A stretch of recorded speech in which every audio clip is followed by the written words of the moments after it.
Present છે કે નહીં, કઈ એક્સિસ. સપોઝ C2X લઈએ, C2X અને રોટેશન આપો C2 180 નું રોટેશન આપો તો બેન્ઝીન તો ફ્લિપ થઈ જાય છે, પણ ક્લોરીન નીચે તરફ છે, ઉપર નથી. મતલબ એ ઇક્વિવેલન્ટ પોઝિશન નહીં આવે. ક્લોરીન નીચે તરફ છે, ઉપર નથી, એટલે ઇક્વિવેલન્ટ પોઝિશન ના આવે. એટલે આ જે ડ્રો કરેલી છે એ C2 પ્રેઝન્ટ નહીં આવે. સપોઝ પ્લેનને પરપેન્ડિક્યુલર લઈ લઈએ આપણે, C2Z અને રોટેશન આપો તો એ જ પ્રોબ્લેમ રહી છે. ક્લોરીન નીચે છે, ઉપર નથી, મતલબ આ C2 પણ નહીં આવે. ઉપરથી લઈએ અને રોટેશન આપો 180 નું C2Y તો ઇક્વિવેલન્ટ પોઝિશન આવશે. એટલે ક્લોરોબેન્ઝીનમાં આ એક C2 પ્રેઝન્ટ રહેશે. ક્લોરોબેન્ઝીનમાં એક C2 પ્રેઝન્ટ રહેશે, જે હાલ ડ્રો કરેલી છે. ઓકે. ઓર્થોડાયક્લોરોબેન્ઝીન. ઓર્થોડાયક્લોરોબેન્ઝીન એમાં C2 તમને જે એંગલ યોગ્ય લાગે ત્યાંથી એક્સિસ પાસ કરી શકાય. ફોર એક્ઝામ્પલ અહીંથી રોટેશન આપીએ આપણે આ ટાઈપનું તો ઇક્વિવેલન્ટ પોઝિશન ના આવે, કારણ કે રોટેશન આપો પછી ઉપર ક્લોરીન નથી, બે ક્લોરીન નીચે છે, ઉપર નથી, એટલે ઇક્વિવેલન્ટ નહીં આવે. C2X નહીં આવે. સપોઝ આ રીતે રોટેટ કરશો તો પણ ઇક્વિવેલન્ટ નહીં આવે, કારણ કે જે બાજુ ક્લોરીન નીચે તરફ છે ઉપર તરફ હોવા જરૂરી છે, ઇક્વિવેલન્ટ ના આવે. સપોઝ C2 આ રીતે એડ કરશો તો પણ ઇક્વિવેલન્ટ પોઝિશન નહીં આવે. એક પોસિબિલિટી છે બસ C2 પ્રેઝન્ટ આવવાની, એ છે બંને ક્લોરીનમાંથી તમે પાસ અને આનું 180 નું રોટેશન આપો એટલે ઇક્વિવેલન્ટ પોઝિશન આવશે.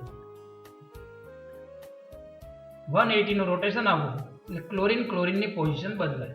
બસ આ એક C2 પ્રેઝન્ટ છે, આ સિવાય બીજી એક પણ એક્સિસ પ્રેઝન્ટ નથી. ઓકે. મેટાડાયક્લોરોબેન્ઝીન. મેટાડાયક્લોરોબેન્ઝીનમાં ફરી પાછું Cl માંથી એક્સિસ પાસ કરવાનું અને ચેક કરો ઇક્વિવેલન્ટ પોઝિશન આવે કે નહીં. તો બેન્ઝીન ફ્લિપ થઈ જાય પણ નીચેનો ક્લોરીન ઉપરની ક્લોરીન સાથે આઇડેન્ટિકલ અથવા ઇક્વિવેલન્ટ પોઝિશન નહીં આપે. એનો મતલબ કે આ ટાઈપની C2 પ્રેઝન્ટ ના આવે. તો સેમ એમના જેમ જ આ C2 પણ પ્રેઝન્ટ ના આવે.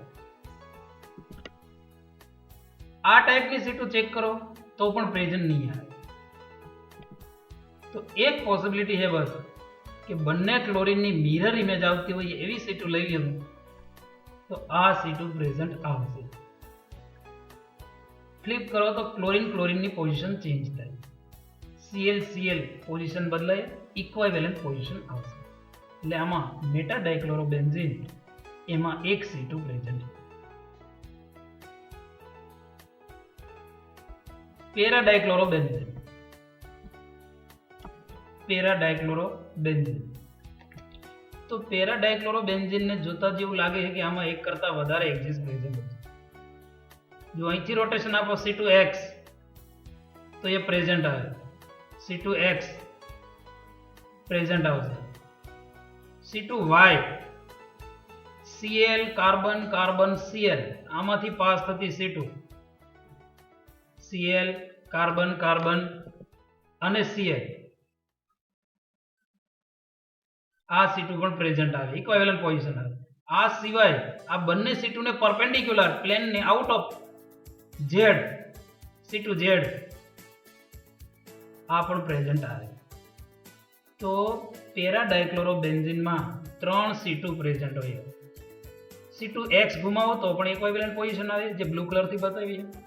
C2Y જે બ્રાઉન કલરથી છે, રોટેટ કરો એટલે ઇક્વિવેલન્ટ પોઝિશન આવશે. અને C2Z રોટેશન આપશો એટલે ઇક્વિવેલન્ટ પોઝિશન આવશે. એટલે પેરાડાયક્લોરોબેન્ઝીનમાં 3 C2 પ્રેઝન્ટ. આ સિવાય બીજી એક પણ એક્સિસ પ્રેઝન્ટ નથી. સપોઝ તમારે ઇમેજિન કરવું છે કે આ Z એક્સિસને લઈ અને 180 ના બદલે 120 રોટેશન આપો તો પણ ઇક્વિવેલન્ટ ના આવે. 90 ઘુમાવો તો ઇક્વિવેલન્ટ આવે જ નહીં, બસ 180 એ ઇક્વિવેલન્ટ આવશે. એટલે આમાં 3 C2 જ પ્રેઝન્ટ છે. Next BCl3. આપણે BF3 ની વાત થઈ છે તો એને ઇક્વિવેલન્ટ છે BCl3. BCl3 માં ફ્લેટ મોલેક્યુલ હોય છે, એક જ પ્લેનમાં હોય છે, મોલેક્યુલ એકદમ ફ્લેટ હોય છે, પ્લાનર હોય છે.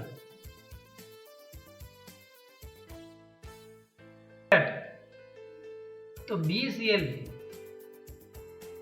3 BCl બોન્ડ આવેલા છે અને ચારેય એલિમેન્ટ એક જ પ્લેનમાં છે. તો બોરોન અને કાર્બન માંથી પાસ થતી C2 પ્રેઝન્ટ આવે, એવી 3 C2 પ્રેઝન્ટ હોય. બોરોન અને કાર્બન માંથી પાસ થતી 3 C2 એક જેવી ફ્લેટ છે એટલે ઇક્વિવેલન્ટ પોઝિશન આવે. અને આ સિવાય એક ઇમ્પોર્ટન્ટ એક્સિસ પ્રેઝન્ટ હોય જે પ્લેનને પરપેન્ડિક્યુલર 90 ડિગ્રી, આ સ્ક્રીનને પ્લેન કન્સિડર કરો તો ઉપરથી પાસ થતી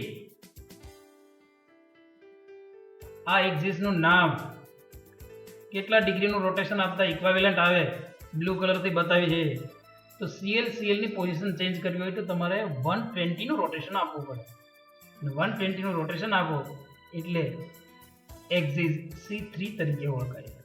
એટલે BCl3 માં C3 એક્સિસ પ્રેઝન્ટ છે અને એ સિવાય 3 C2 કે જે B અને Cl માંથી પાસ થતી હોય.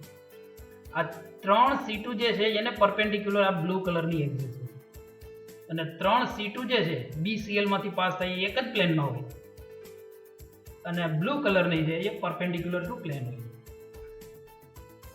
Okay, trans H2O2 hydrogen peroxide, trans H2O2.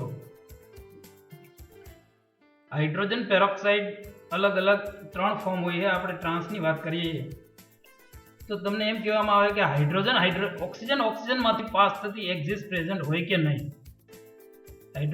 Oxygen માંથી બ્લુ કલરથી બતાવેલી છે અને રોટેશન આપો તો ઇક્વિવેલન્ટ આવે કે નહીં. તો એને રોટેશન આપતા ઇક્વિવેલન્ટ પોઝિશન ન આવે, કેમ કે જેવું તમે રોટેશન આપશો તો હાઇડ્રોજનની પોઝિશન ઉપર હાઇડ્રોજન નહીં આવે.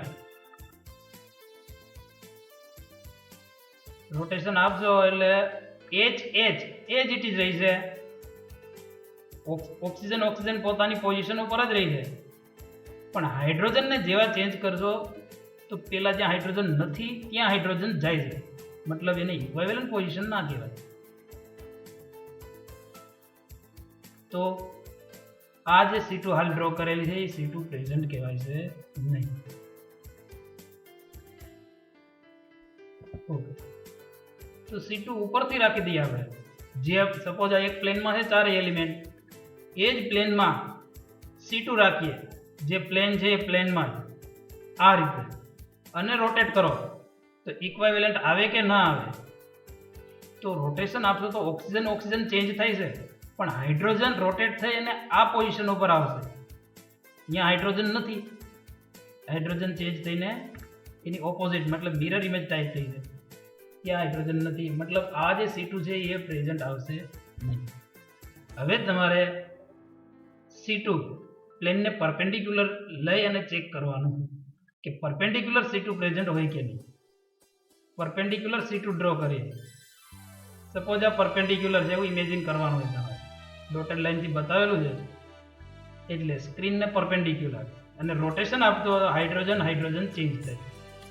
પ્લેન મૂકી દો એટલે ક્લિયર થઈ જાય કે ચારેય એલિમેન્ટ એક જ પ્લેનમાં છે,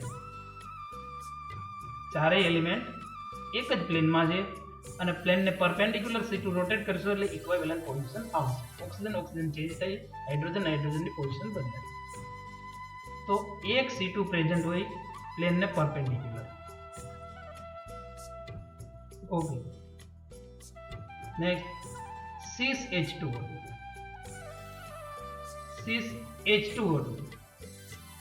cis H2O2 માં ફરી પછી એક્સિસ ચેક કરીએ. સપોઝ ઓક્સિજન માંથી પાસ થતી હોય ને રોટેશન આપશો તો એ ઇક્વિવેલન્ટ પોઝિશન ના આવે અને પ્લેનને પરપેન્ડિક્યુલર, સપોઝ આને પ્લેનમાં મૂકી દઈએ cis H2O2 ને અને આ પ્લેનને પરપેન્ડિક્યુલર ઇમેજિન કરો કે આ પ્લેનને પરપેન્ડિક્યુલર છે એક્સિસ,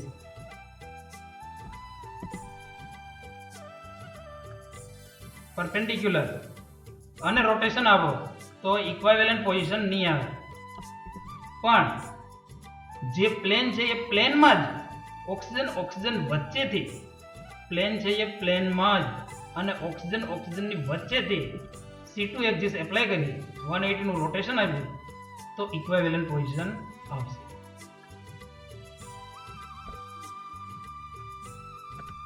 જો રોટેશન આપો એટલે ઓક્સિજન બદલાય, હાઇડ્રોજન ચેન્જ થાય. તો આમાં એક વાત ધ્યાન રાખવાની છે કે cis H2O2 માં જે એક્સિસ પાસ થાય છે એ એલિમેન્ટના પ્લેનમાં જ એક્સિસ હોય છે અને ટ્રાન્સ H2O2 માં જે એક્સિસ છે એ H2O2 ના પ્લેનને પરપેન્ડિક્યુલર હોય છે.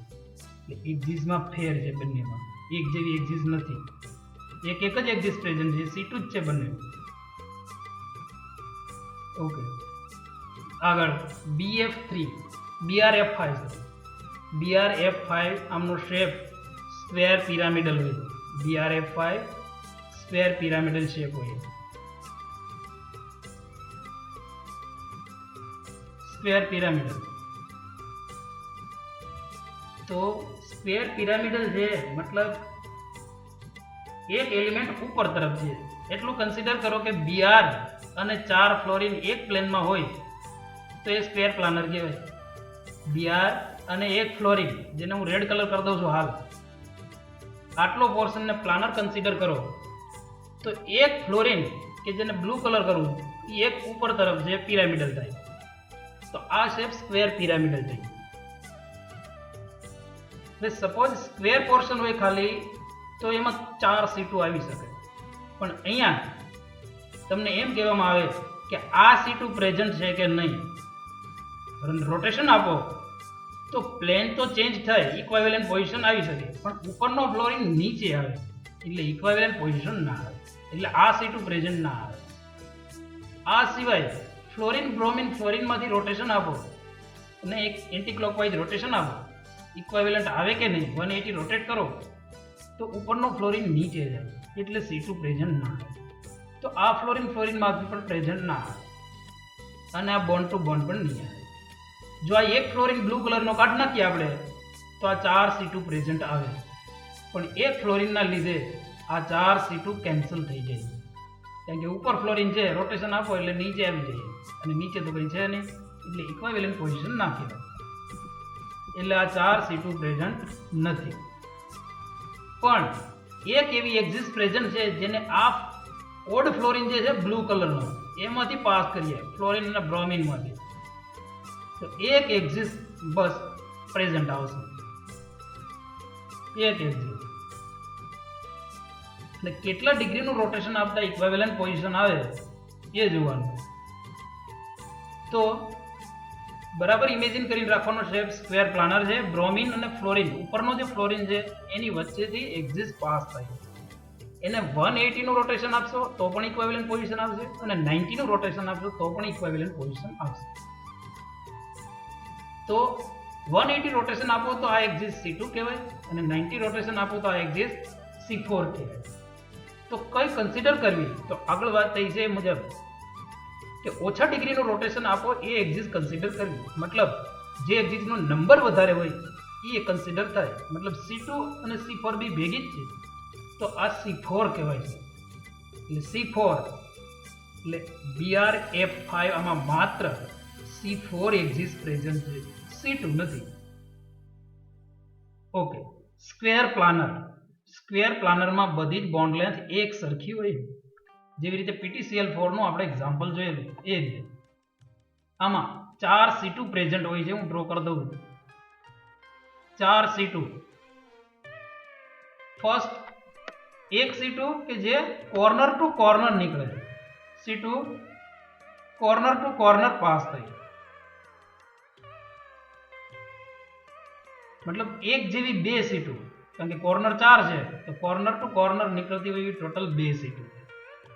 સ્ક્વેર પોર્શન લઈ લો કોઈ પણ તો 2 C2 રોટેશન આપો, આ પ્લેનમાં જ ડ્રો કરીએ છીએ આપણે, જે સ્ક્રીન છે એના જ પ્લેનમાં રોટેશન આપો એટલે કોર્નર ટુ કોર્નર ચેન્જ થાય અને એ સિવાયની બીજી 2 C2 બોન્ડ ટુ બોન્ડ નીકળશે,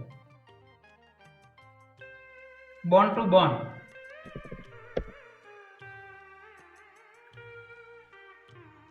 અને ચારેય સીટો કોઈ એક પોઝિશનને ભેગી થતી હોય, જ્યાં બધી જ એકબીજાને પરપેન્ડિક્યુલર હોય.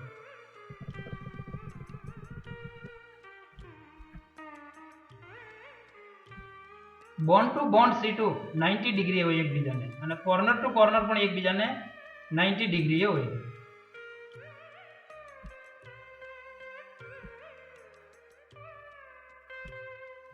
તો સ્ક્વેર પોર્શનમાં 4 સીટો એના જ પ્લેનમાં હોય. આ સિવાય એક ઇમ્પોર્ટન્ટ એક્સિસ પ્રેઝન્ટ હોય છે, જે આ ફ્લેટ જે પ્લેન છે સ્ક્વેરનું એને પરપેન્ડિક્યુલર હોય, જે to away from the viewer અને ટુવર્ડ્સ ધી વ્યુઅર ડ્રો થઈ હોય, જેને આપણે પ્લેનને પરપેન્ડિક્યુલર ડ્રો કરીએ છીએ. આ પ્લેનને પરપેન્ડિક્યુલર આપણે રાખી દીધી પિંક કલર.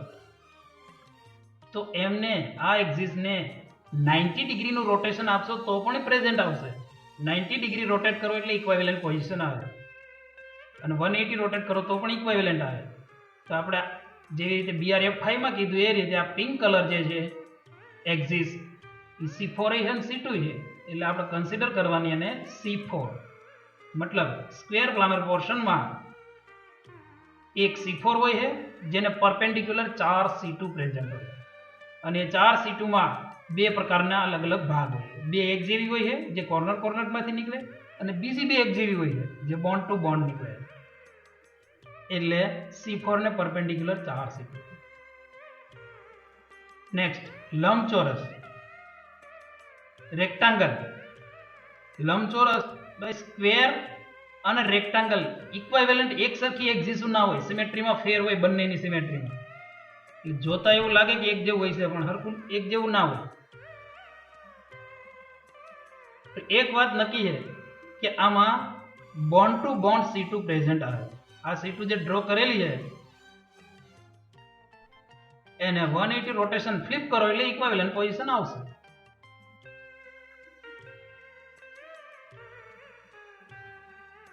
ઓકે, જેવું રોટેશન આપશો એટલે ઇક્વાવેલન્ટ પોઝિશન આવશે.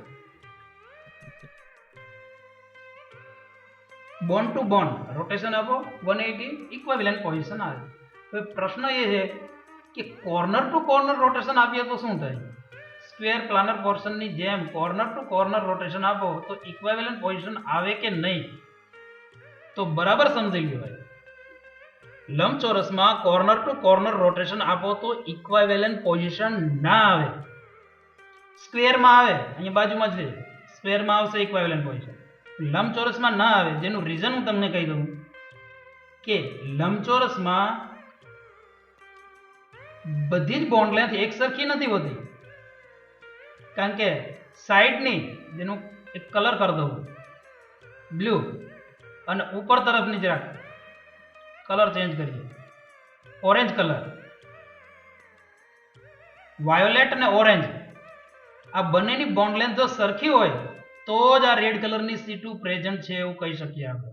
રોટેશન આપો, જેવું 180 નું રોટેશન આપશો તમે તો જે વાયોલેટ કલરની એજ લેન્થ છે એ ઓરેન્જ સાથે ચેન્જ થાય, અને એ બંને એક સરખી તો નથી, એટલે ઇક્વાવેલન્ટ પોઝિશન ક્યારેય ન આવે. એનો મતલબ કે આપણે રેડ કલરની જે C2 ડ્રો કરી છે એ ક્યારેય પ્રેઝન્ટ ના આવે. એટલે લંબચોરસમાં ક્યારેય corner two corner C2 present ના આવે, કારણ કે બધી જ બોન્ડ લેન્થ સરખી હોય તો જ એ પ્રેઝન્ટ આવે, અને બોન્ડ લેન્થ સરખી હોય તો એ સ્ક્વેર થઈ જાય, જેવી રીતે સ્ક્વેરમાં આપણે ડ્રો કરેલું છે. તો આમાં બોન્ડ ટુ બોન્ડ બે C2 આવશે. પણ આ સિવાય એક પ્લેનને પરપેન્ડિક્યુલર ફ્લેટ પ્લેન છે જે લંબચોરસનું, એ પ્લેનને પરપેન્ડિક્યુલર એક્સિસ પ્રેઝન્ટ છે પિંક કલર. ચોરસમાં પણ આપણે પિંક કલર બતાવ્યું છે, લંબચોરસમાં પણ છે. હવે સ્ક્વેરમાં જે છે એને આપણે C4 નામ આપેલું છે, અને રેક્ટાંગલ લંબચોરસમાં જે છે એ C4 થાય કે નહીં, તો એને 180 ઘુમાવશો તો એ ઇક્વાવેલન્ટ પોઝિશન ના આવે. 180 નું રોટેશન આપો તો ઇક્વાવેલન્ટ ના થાય. આ લંબચોરસ આડું છે એ ઊભું થઈ જાય, સોરી 90 ડિગ્રી છે, 90 ડિગ્રી રોટેશન આપો, 90 મતલબ C4 રોટેશન આપો 90 ડિગ્રી, તો આ આડું સ્ક્વેર છે લંબચોરસ એ આમ ઊભું થઈ જાય, મતલબ ઇક્વાવેલન્ટ ના આવે. પણ 180 નું રોટેશન આપશો તો ઇક્વિવેલન્ટ આવશે. એટલે પિંક કલર જે છે એ C2 કહેવાય. મતલબ રેક્ટેંગલમાં એક C2 બાકીની બે C2 ને પરપેન્ડિક્યુલર હોય, માત્ર 3 C2 જ પ્રેઝન્ટ હોય. પણ સ્ક્વેર કરી નાખો તો એ સ્ક્વેરમાં C4 એક્સિસ કે જે મેઇન પ્રિન્સિપલ એક્સિસ કહેવાય એને પરપેન્ડિક્યુલર 4 C2 હોય, કોર્નર ટુ કોર્નર. એટલે લંબચોરસ અને ચોરસમાં ફેર પડી ગયો. સ્ક્વેર છે તેમાં corner two corner C2 pass થાય અને રેક્ટેંગલમાં કોર્નર ટુ કોર્નર C2 ના હોય, એ રિમૂવ થઈ જાય. અને મેઇન એક્સિસ જે પ્લેનને પરપેન્ડિક્યુલર છે એ C2 હોય, જે પિંક કલરથી બતાવી રેક્ટેંગલમાં, અને સ્ક્વેરમાં એ C4 હોય. તો આ એક્ઝામ્પલ તમારા હોમવર્કમાં એક્સિસ ડ્રો કરવાની હતી. આઈ થિંક બધાએ ડ્રો કરેલી છે. આટલું નક્કી થાય તો આ હાલ એક્સિસની વાત હાલે છે. સિમેટ્રીનું સેકન્ડ નંબરનું એલિમેન્ટ કે કયા મોલેક્યુલમાં કેટલી અને કઈ કઈ પ્રકારની એક્સિસ પ્રેઝન્ટ હોય. આની ખૂબ પ્રેક્ટિસ કરવી પડે. બધી જ એક્સિસો ચેક કરવાની હોય છે કે મોલેક્યુલમાં કઈ અને કેટલી અને ક્યાં ક્યાંથી એક્સિસ નીકળે છે. એટલે એક્સિસ નક્કી થાય કે આટલી પ્રેઝન્ટ છે તો એના પછી એક ઇમ્પોર્ટન્ટ ક્વેશ્ચન આવે છે કે એમાં મુખ્ય એક્સિસ કઈ છે, જેનું નામ છે મેઇન પ્રિન્સિપલ એક્સિસ. એટલે આટલી એક્સિસ નક્કી થયા પછી તમારે મેઇન પ્રિન્સિપલ એક્સિસ ડિસાઇડ કરવાની છે. અને એના માટેના basic rules step by step હું તમને કહી દઉં. સિમ્પલ 3 રૂલ્સ છે. Selection of main principal axis. Principal axis select કઈ રીતે કરવાની છે? તો first rule, if molecule have only one axis then it is principal axis. જો મોલેક્યુલ પાસે એક જ એક્સિસ હોય, બીજું કંઈ નથી, સિમ્પલ એક જ એક્સિસ છે, તો એ જ પ્રિન્સિપલ એક્સિસ થાય. ફોર એક્ઝામ્પલ H2O અને અમોનિયા લઈ લઈએ તો એના પાસે એક જ એક્સિસ છે, બીજું કંઈ નથી, તો એ પોતે જ પ્રિન્સિપલ એક્સિસ કહેવાય. એમોનિયા અને H2O, વોટર એક જ એક્સિસ છે C2, તો એ જ પ્રિન્સિપલ એક્સિસ થઈ જાય. અને એમોનિયા એની પાસે C3 પિરામિડલ શેપ હોય એ C3 એક જ એક્સિસ નીકળે, તો એ જ પ્રિન્સિપલ એક્સિસ. મતલબ એક જ છે તો કોઈ પ્રશ્ન નથી, એ જ એક્સિસ કહેવાય. પણ એક કરતા વધારે હોય તો પોસિબિલિટી બદલાય. If molecule may have more than one axis, જો એક કરતા વધારે એક્સિસ પ્રેઝન્ટ હોય તો the axis with largest value of n is called principal axis. એક કરતા વધારે એક્સિસ પ્રેઝન્ટ છે તો જે એક્સિસ નો નંબર વધારે છે એને પ્રિન્સિપલ એક્સિસ કન્સિડર કરીએ. For example C2, C3, C4, C6 આટલું બધું જ પ્રેઝન્ટ છે તો એમાં C6 પ્રિન્સિપલ એક્સિસ કહેવાય. મતલબ જે એક્સિસ નો નંબર વધારે છે એ પ્રિન્સિપલ એક્સિસ, અથવા એવું કહો કે જેને ઓછું રોટેશન આપવું પડે એ પ્રિન્સિપલ એક્સિસ કહેવાય. એટલે એક કરતા વધારે એક્સિસ પ્રેઝન્ટ છે તો જેમાં એક્સિસ નો નંબર વધારે એ પ્રિન્સિપલ એક્સિસ કહેવાય. ફોર એક્ઝામ્પલ BF3 લઈએ.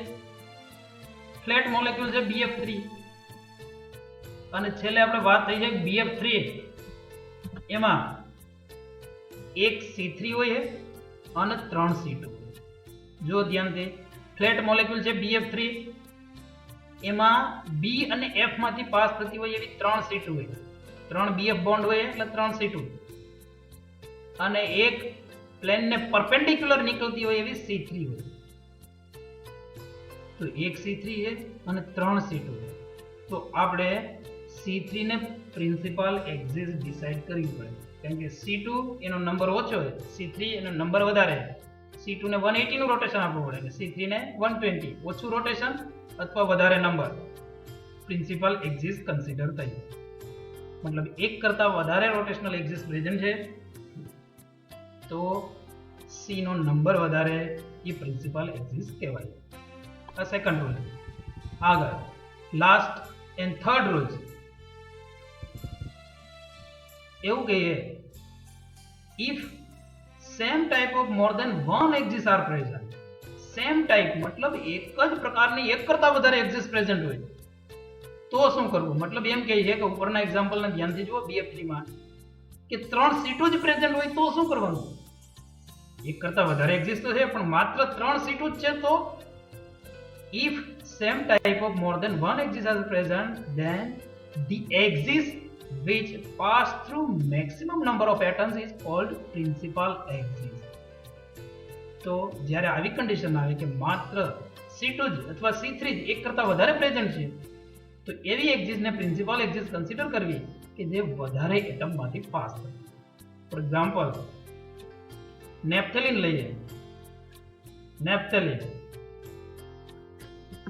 તો નેપ્થેલિન માં 3 C2 પ્રેઝન્ટ છે, બસ બીજું કંઈ ના હોય. એમાં 3 C2 હોય અને ત્રણેય C2 એકબીજાને પરપેન્ડિક્યુલર હોય. જુઓ સ્ટ્રક્ચર ધ્યાનથી. नेप्थेलिन में बॉन्ड टू बॉन्ड मतलब X C2X प्रेजेंट है, C2Y जो कार्बन कार्बन मांथी निकळे અને C2Z જે Z છે એ માત્ર બોન્ડ માંથી જ નીકળે અને 3 C2 પ્રેઝન્ટ છે. આ સિવાય બીજું કંઈ ના હોય આમાં. એટલે જેવું એન્ટી ક્લોકવાઇઝ રોટેશન આપો ઇક્વિવેલન્ટ આવે 3 માં. તો 3 C2 છે તો પ્રિન્સિપલ એક્સિસ કઈ ડિસાઈડ કરવી? તો ફર્સ્ટ રૂલ એપ્લાય કરશો તો ફર્સ્ટ રૂલ એવું કહે છે કે એક જ એક્સિસ હોય તો એ જ પ્રિન્સિપલ લેવી, પણ અહીંયા તો 3 છે.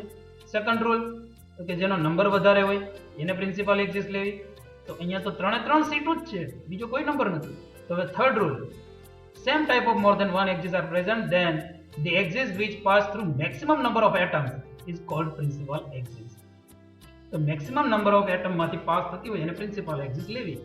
તો અહીંયા C2X ને ધ્યાનથી જુઓ. C2X આડી લાઈન છે તો એ બોન્ડ બોન્ડ અને બોન્ડ 3 બોન્ડ માંથી પાસ થાય બસ.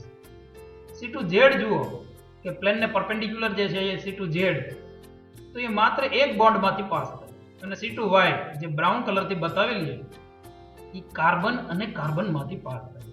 તો આપણે C2Y છે એને પ્રિન્સિપલ એક્સિસ લઈશું. વધારે એટમ માંથી પાસ થાય, બાકીની બે તો એટમ માંથી પાસ નથી થતી એટલે C2Y as a principal axis કહેવાય. તો ભાઈ પ્રિન્સિપલ એક્સિસ ડિસાઈડ કરવાના આ બેઝિક 3 રૂલ્સ.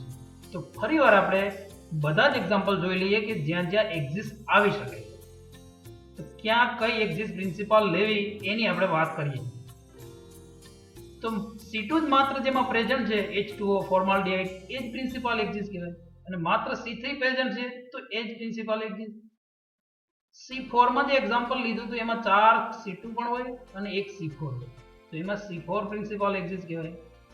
C5 નું જે એક્ઝામ્પલ લીધું છે પેન્ટાગોન એમાં 5 C2 હોય, કાર્બન ટુ બોન્ડ નીકળતી હોય, કોર્નર ટુ બોન્ડ એવી 5 C2 હોય અને C5 એક હોય તો C5 પ્રિન્સિપલ એક્સિસ હોય. એ સિવાયની 5 C2 પણ હોય સાથે. C6 બેન્ઝીન તો બેન્ઝીનમાં ફ્લેટ મોલેક્યુલ છે તો પ્લેનને પરપેન્ડિક્યુલર C6 હોય અને પ્લેનમાં 6 C2 હોય, 3 કોર્નર ટુ કોર્નર નીકળે અને 3 બોન્ડ ટુ બોન્ડ હોય. તો આ બધી જ એક્સિસમાં C6 પ્રિન્સિપલ એક્સિસ કહેવાય. અને હાલ જે એક્ઝામ્પલ જોયેલા છે આપણે જે તમને હોમવર્કમાં આપેલા હતા એમની વાત કરીએ તો ક્લોરોબેન્ઝીન એમાં તો એક જ એક્સિસ છે. ઓર્થોડાયક્લોરોબેન્ઝીનમાં એક એક્સિસ, મેટાડાયક્લોરોબેન્ઝીનમાં એક એક્સિસ. પણ પેરાડાયક્લોરોબેન્ઝીન એમાં 3 એક્સિસ પ્રેઝન્ટ છે C2. તો એમાં પ્રિન્સિપલ કઈ લેવી? તો X E bond to bond નીકળે, Z માત્ર બોન્ડ માંથી નીકળે, પણ Y જુઓ Cl C C Cl તો આપણે એને પ્રિન્સિપલ લઈશું 3 C2. BCl3 આ BF3 જેવું જ છે. આ બ્લુ કલરની C3 પ્રિન્સિપલ એક્સિસ કહેવાય. H2O2 બેમાં સિંગલ એક્સિસ એટલે એ જ પ્રિન્સિપલ એક્સિસ થાય. BrF5 આમાં એક જ C4 એક્સિસ પ્રેઝન્ટ છે એટલે એ જ પ્રિન્સિપલ એક્સિસ કહેવાય. અને આ સ્ક્વેર પ્લાનર પોર્શન છે સ્ક્વેર એમાં 4 C2 અને એક પિંક કલરની C4 તો એમાં C4 પ્રિન્સિપલ એક્સિસ કહેવાય. અને અહીંયા રેક્ટાંગલ ફરી પાછું નેપ્થેલિન જેવી વાત આવી હતી કે આનું શું કરવું? તો એમાં 3 C2 છે એમાં પિંક કલરની જે C2 છે એ માત્ર વચ્ચેના પોર્શનમાંથી પાસ થાય છે, બોન્ડને ટચ થતી નથી. પણ એ સિવાયની બીજી 2 C2 છે એ બોન્ડ ટુ બોન્ડ પાસ થાય છે. તો અહીંયા આપણે મેક્સિમમ એલિમેન્ટનો રૂલ લગાવીએ તો અહીંયા લાગુ નહીં પડે. તો આ 3 C2 માંથી કોઈ પણ C2 ને તમે પ્રિન્સિપાલ એક્સિસ લઈ અને આગળ હાલશો એટલે આન્સર એક જ આવશે. આન્સર એટલે આના ઉપરથી ઘણા બધા આન્સર મળવાના છે, ઘણા બધા ક્વેશ્ચનના આન્સર આના ઉપરથી ડિસાઈડ થઈ છે. કારણ કે આના પછીના ટોપિક જે છે, મતલબ આના પછીના એલિમેન્ટ એ પ્રિન્સિપાલ એક્સિસ ઉપર જ આધારિત હોય. એટલે રેક્ટાંગલ આમાં x અને y બે C2 છે, બેમાંથી કોઈ એકને પ્રિન્સિપાલ એક્સિસ લઈ લીધો તો આગળ જે પણ તમે એલિમેન્ટ એપ્લાય કરશો એ બધામાં આન્સર પરફેક્ટ ક્લિયર આવશે. એટલે આમાં મેક્સિમમ એલિમેન્ટ એવું તો છે નહીં, બોન્ડ ટુ બોન્ડ છે બે બાજુ. એટલે x અને y બે C2 છે, બેમાંથી કોઈ એકને પ્રિન્સિપાલ એક્સિસ લઈ લેજો એટલે આગળના આન્સર સાચા આવશે. ઓકે, તો આ રીતે પ્રિન્સિપાલ એક્સિસ ડિસાઈડ કરવાની છે. તો આ વાત થઈ સિમેટ્રીના સેકન્ડ એલિમેન્ટની, જેનું નામ હતું પ્રોપર રોટેશનલ એક્સિસ. એટલે હવે પછી કોઈ પણ મોલેક્યુલ ડ્રો કરીને કહે કે એક્સિસ પાસ કરો તો તમને એક્સિસ પાસ કરતા આવડવું જોઈએ. પહેલા C2 એપ્લાય કરો, પછી C3 ચેક કરી જુઓ, C4 C5 તો ખબર પડી જાય, પેન્ટાગોન હોય તો જ C5 હોય, C6 કોઈ પણ એંગલથી રોટેશન આપીને ચેક કરવાનું. પછી એક કરતાં વધારે એક્સિસ હોય તો પ્રિન્સિપાલ એક્સિસ સિલેક્ટ કરવાની. અને પ્રિન્સિપાલ એક્સિસ જો એકવાર સિલેક્ટ થઈ જાય તો જ પછી તમારે થર્ડ નંબરનો એલિમેન્ટ જે છે એમાં એન્ટર થઈ શકો. અને એનું નામ છે થર્ડ નંબરના એલિમેન્ટનું plane of symmetry, mirror plane of symmetry.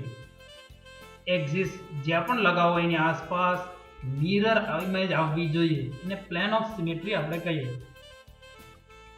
નેચરમાં ઘણી બધી સિમેટ્રી છે, એમની આપણે આગળ વાત થયેલી છે, પણ અહીંયા જસ્ટ એક્ઝામ્પલ છે કે મિરર પ્લેન કોને કન્સિડર કરવાનું.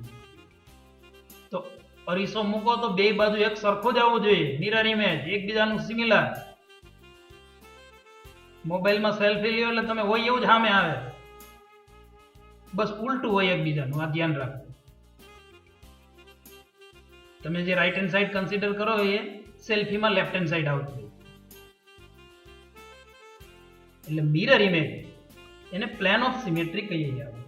અને પ્લેન ઓફ સિમેટ્રી 3 નંબરનો પોઈન્ટ જે છે એ એલિમેન્ટ, એ 3 નંબરના એલિમેન્ટ ઉપર ત્યારે જ એન્ટર થવાનું રહે જ્યારે તમે સેકન્ડ એલિમેન્ટ કમ્પ્લીટ અને ક્લિયર કરો.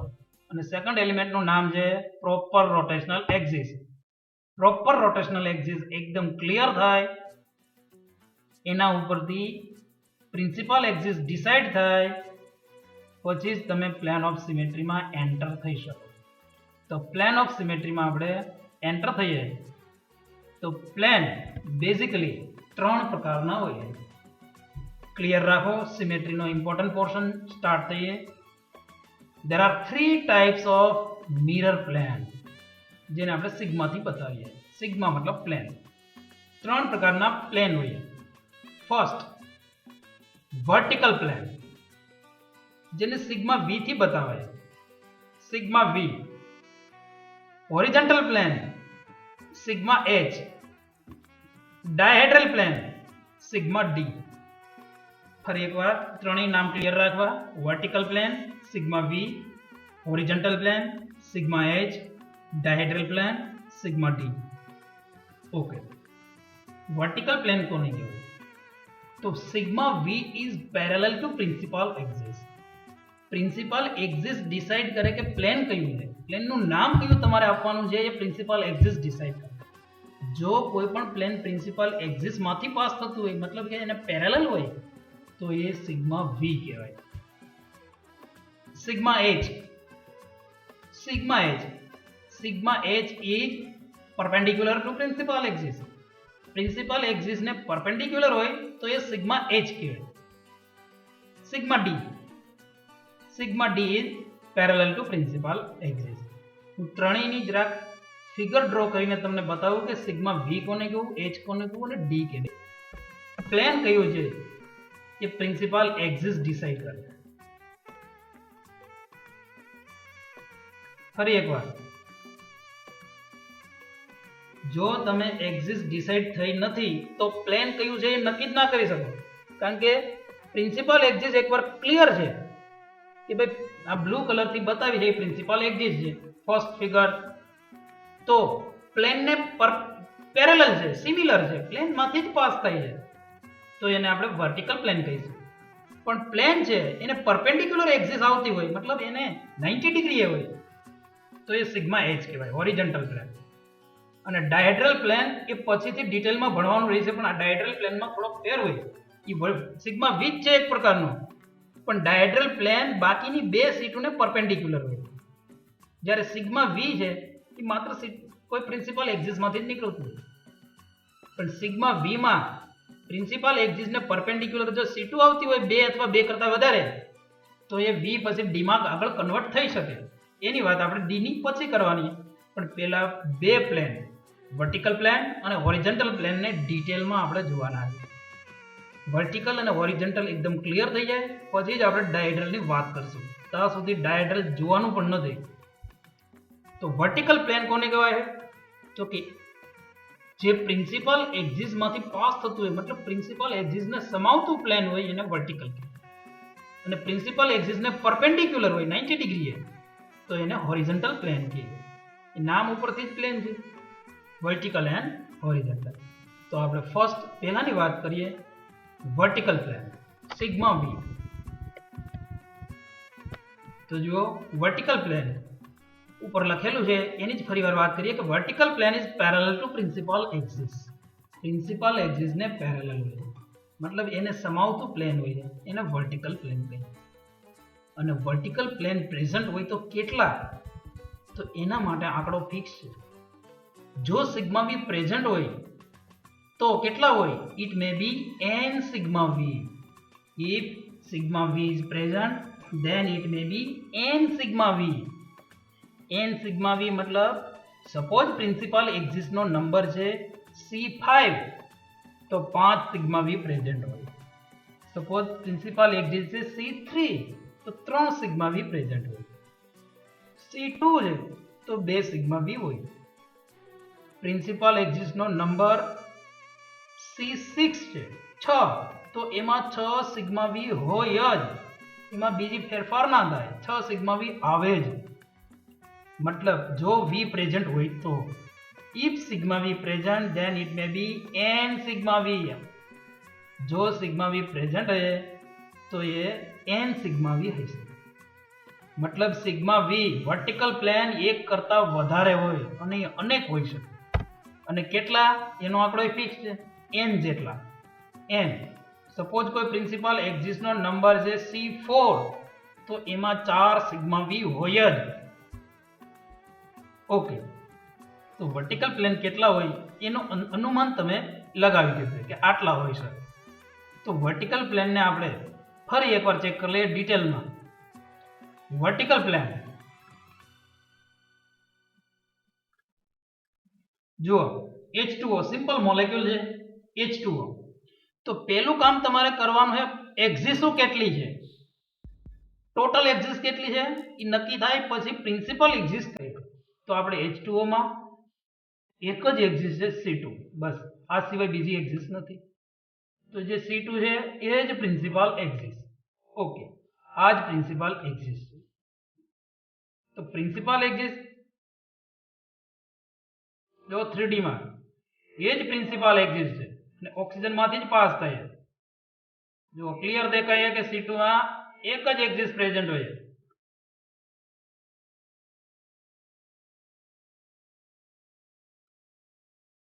બસ માત્ર ને માત્ર એક એક્સિસ પ્રેઝન્ટ છે. ઓકે, C2 માં મતલબ H2O માં એક એક્સિસ પ્રેઝન્ટ છે. તો એ એક્સિસ માંથી જો પ્લેન પાસ થતું હોય, મતલબ મિરર ઇમેજ આવતી હોય, તો એને વર્ટિકલ પ્લેન કહેવાય. અને જો આ એક્સિસ ને પરપેન્ડિક્યુલર હોય તો એને હોરિઝોન્ટલ પ્લેન કહેવાય. વર્ટિકલ પ્લેન કેટલા હોય? Cn જેટલા, મતલબ n જેટલા. અને આપણે H2O માં C2 એક્સિસ પ્રેઝન્ટ છે, મતલબ જો વર્ટિકલ પ્લેન પ્રેઝન્ટ હોય તો આમાં 2 હોય, 2 સિગ્મા v પ્રેઝન્ટ. અને 2 આપણે ગોતવાના રહે. તો જુઓ બાજુમાં એક તો H2O જે પ્લેનમાં ડ્રો કરેલું છે એ જ પ્લેન તમને ડ્રો કરીને બતાવ્યું છે પિંક કલરથી. એ જ પ્લેન પિંક કલરથી ડ્રો કરીને બતાવેલું. અને એ સિગ્મા v1 કહેવાય, સિગ્મા v1. તો બીજું પ્લેન કયું હોય છે? તો કે હાઇડ્રોજનને અલગ કરતું મિરર ઇમેજ આપતું એક પ્લેન જે અહીંયા તમને બ્લુ કલર જેવું બતાવ્યું એ સિગ્મા V2 છે. બે પ્લેન અને બંને પ્લેન જ્યાં ભેગા થાય ત્યાંથી જ C2 પાસ થતી હોય એટલે H2 માં બે વર્ટિકલ પ્લેન પ્રેઝન્ટ હોય. રોટેશન આપીને બતાવું હું તમને ધ્યાનથી જુઓ.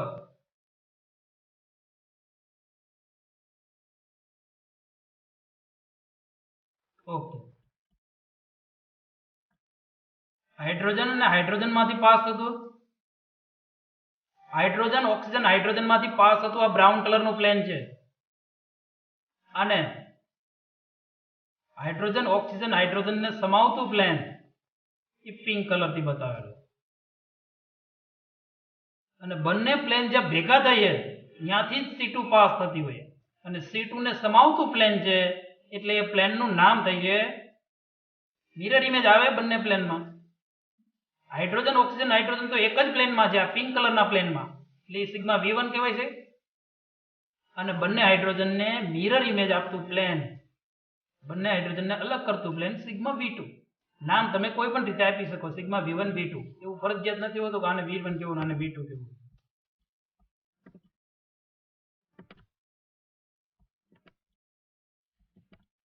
તો આ વાત થઈ H2O ના બે વર્ટિકલ પ્લેનની. હવે વર્ટિકલ પ્લેન પ્રિન્સિપલ એક્સિસ ને સમાવતા હોય અને n સિગ્મા V પ્રેઝન્ટ હોય છે.